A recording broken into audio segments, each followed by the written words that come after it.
तो चलिए ब्रेक के बाद एक बार फिर से आपका स्वागत। और अब मैनेजिंग एडिटर अमीश देवगन के साथ देखिए सत्य और तथ्य।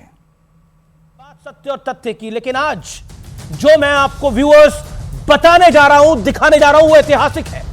वो महज एक खबर नहीं है, बल्कि भारत की ताकत का जीता जागता एक प्रचंड प्रमाण है। ये एक ऐसी सच्चाई है जिससे भारत और भारत के प्रधानमंत्री की लीडरशिप क्वालिटी और एबिलिटी दोनों का एहसास पूरी दुनिया को होता है।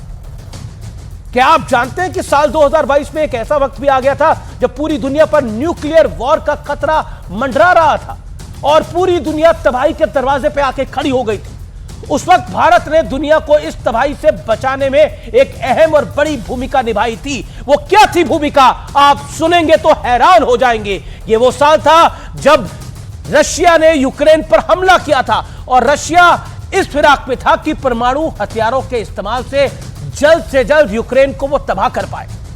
यह दावा मैं नहीं कर रहा, ना ही यह दावा किसी भारतीय एजेंसी या पॉलिटिकल पार्टी ने किया है। यह दावा अमेरिका के 2 वरिष्ठ अधिकारियों ने किया है और इन अधिकारियों के हवाले से CNN ने इस खबर को दुनिया के सामने पटल पर रखा है। अब सबसे पहले समझ लीजिए यह खबर है क्या और CNN ने यह दावा किया क्या है। रूस और यूक्रेन के बीच फरवरी 2022 में शुरू हुआ युद्ध परमाणु हमले की तरफ आगे बढ़ रहा था। तभी युद्ध टालने में दुनिया के बड़े नेताओं ने दखल दिया। प्रधानमंत्री नरेंद्र मोदी ने भी दोनों देशों का टकराव रोकने के लिए राष्ट्रपति पुतिन से बात की। दावा है कि पीएम मोदी और कई अन्य नेताओं की अपील पर पुतिन ने परमाणु हमले का विचार बदला।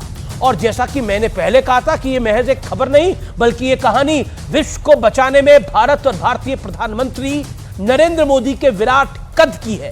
क्योंकि भारत तो वासुदेव कुटुंबकम यानी पूरी दुनिया को, एक संसार को अपना परिवार समझता है। भारत हमेशा से मानवता की भलाई और शांति का पक्षधर रहा है। लेकिन 2022 में अगर परमाणु हमला होता तो उससे पूरी दुनिया में तबाही की नींव रख दी जाती। हम पर भी इंपैक्ट आता, क्योंकि दुनिया भर में जितने भी परमाणु हथियार हैं उनमें से 90% हथियार अकेले रूस और अमेरिका के पास ही हैं। CNN की रिपोर्ट के माने तो उस वक्त खुद अमेरिकी राष्ट्रपति जो बाइडेन पुतिन के अड़ियल रवैये से काफी परेशान और हताश हो गए थे। उन्होंने चीन, फ्रांस समेत कई देशों से पुतिन को समझाने की बार बार अपील करी, लेकिन जिस संवाद ने परमाणु युद्ध टाल दिया और उसकी बड़ी भूमिका निभाई, वो संवाद हुआ हमारे आपके प्रधानमंत्री नरेंद्र दामोदर दास मोदी और व्लादिमीर पुतिन के बीच में। यह सियासत का मुद्दा नहीं है, यह भारत का मुद्दा है। यह भारत की बढ़ती आन बान शान और धक का मुद्दा है। यह किसी पार्टी की हार और जीत का मुद्दा भी नहीं है।